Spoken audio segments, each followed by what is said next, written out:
SOS, Real Madrid are in a crisis. I don't know it's not even a midlife crisis, it's an existential crisis. These guys are looking for any and every opportunity to look like, honestly, I've never seen such a thing. I just watched Liverpool versus Real Madrid, and what I saw tonight was, I don't remember the last time I saw them look so helpless. I think last season, maybe against Arsenal, definitely they didn't look very clever, but I think they had more opportunities there, because at least our keeper was troubled. But they were completely owned tonight. They made Liverpool, this is a Liverpool, by the way, who for the last 6 weeks have struggled to beat any Premier League sides. They have been absolutely woeful. But tonight they look like even Brentford would be able to beat them. Real Madrid, they do not look organized. I don't know what Alonso is doing. I do not know what Xavi Alonso is doing or what he is planning, but he's starting lineup 5 minutes into the game. I was watching with a Real Madrid supporter and I was saying, your team has got a problem. You've got no control in midfield, very little control in midfield. They needed a lot more. He put too many of the same players. Not even that. There was just nobody. No creativity. I was like, well, for me anyway, everybody who knows me and how I watch football, my obsession is Rodrigo. Rodrigo is always on my starting sheet if it was a Real Madrid side, because of the way they are structured, the way they play. They've got this galactical sort of stature where everybody sort of quite well built, quite powerful, but creativity they don't have any at the moment. Look, Modric went, even before he left, Modric was looking quite old. Modric was looking knackered. He was carrying that team, like creatively. They and then like season before last, Real Madrid supporter, my brother, was talking about, Cruz.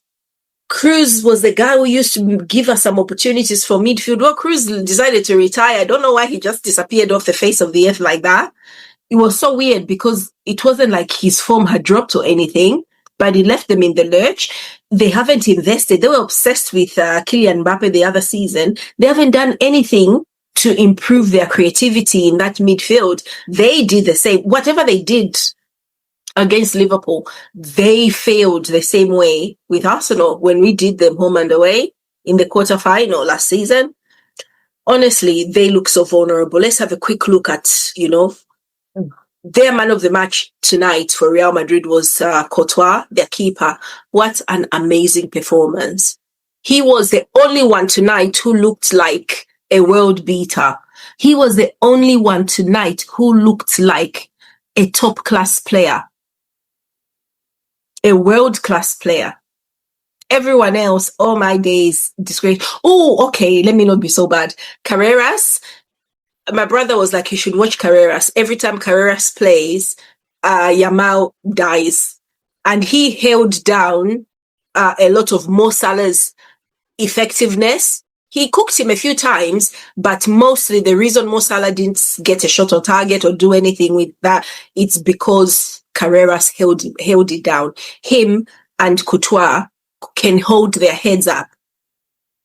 Højsund got a yellow. Militao, I don't even remember him doing anything positive defensively. Courtois is the one who had to cover. Oh my gosh, he covered up so many of their sins. It should have been like 4-5-0 tonight. Valverde, the only time I saw Valverde make a move in the opposition 18, and we know he likes to move forward, especially last season and the season before last when we watched him. I mean, he has played most of the time like in midfield as well. Was after they brought Rodrigo on. He started moving forward a lot more to help create chances, but it was way too late. Tchouameni, I thought he was okay, sort of defensively. I saw him do some defensive things, nothing impressive, but I did see him make an effort. Vinny Jr., awful human being, awful player. He is the worst that they have got. He's got a stinking attitude. I'm thinking, you're playing do not dive.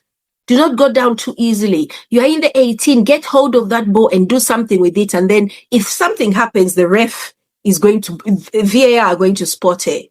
He was spinning honestly, horrendous, terrible player.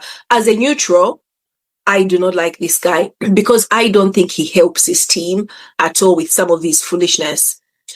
Jude Bellingham, I think he had a bad game. This guy has just come from injury. He didn't look awful enough for me to say that he should be substituted. Definitely, I think he could have done it, but I think the way the team is balanced, the way he was set up, it just didn't work for Jude Bellingham tonight very well. I don't remember him even having he had that one shot on target, but I don't remember him having anything else to work with. Adagula out of his depth tonight.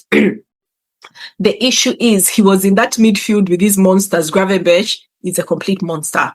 Mac Allister was he got man of the match for obvious reasons. The guy was incredibly crazy. So if you've got a midfield dealing with those guys and then like Van Dijk and Konate, Conor Bradley, you're going to struggle anyway. And this Szoboszlai guy, honestly, if it wasn't for Mac Allister, he would have been my man of the match because he had so many opportunities. He created so much threat. He was impressive. But yeah, Adagula definitely should have made way for Rodrigo. If you don't, fair enough, you've started him. But do not compound the mistake by keeping him in until the 80th minute, Alonso. Come on. I saw this error early on. If he had brought Rodrigo in a lot earlier, Liverpool would have taken a step back and thought more about their attacking threats because they were not being threatened. They did not have to do anything because there was nothing creatively coming from Real Madrid. Camavinga, he should not be playing in that position for you guys. He should not. You should be. Yeah, it's a balance. I'm not saying Camavinga is not a bad player, but he probably should not. Could, I don't know, maybe swap them with Valverde. Valverde should have gone in midfield or something. But there's a terrible, terrible imbalance. Mbappe had probably a 4 out of 10 performance. 4 is being too kind as well. I can't go crazy and say 2. But it was awful. I would like to see his score tonight about how he did, but he was absolutely terrible tonight. Let's see if we know what he did. 0 goals, 0 assists, 0 shots on target. Shots off target, he had 2, and 1 blocked shot. Was fouled 4 times. Pass success rate 86%. Yeah, he had a terrible game. Is not Mbappe. Mbappe, every sort of game I've seen him play, he does something. He gets the ball, he can get a shot on target. He will score at least 1. But tonight, these boys from Liverpool shut it down. Let's have a look at how I think they did tonight. Mamardashvili didn't have much to do, like I said. The boys from Madrid should have just come and had, what's today? Tuesday. No roast dinner, no fish and chips, but whatever they came to do, maybe they had a heavy breakfast this morning. They must have had cooked breakfast because they were absolutely terrible. Conor Bradley, sensational. Him and Vinny were making me laugh. Vinny was trying all sorts of things. He's like, trying to entice him, to challenge him. And Conor is just like, do your thing, bro. I am not coming in. He just shut him down and he looked foolish in the end. I'm telling you, me and Vinny, we don't get on at all. Konate, Van Dijk, very chilled. I don't think they had a lot to worry about. Robertson, I thought, was absolutely fantastic as well.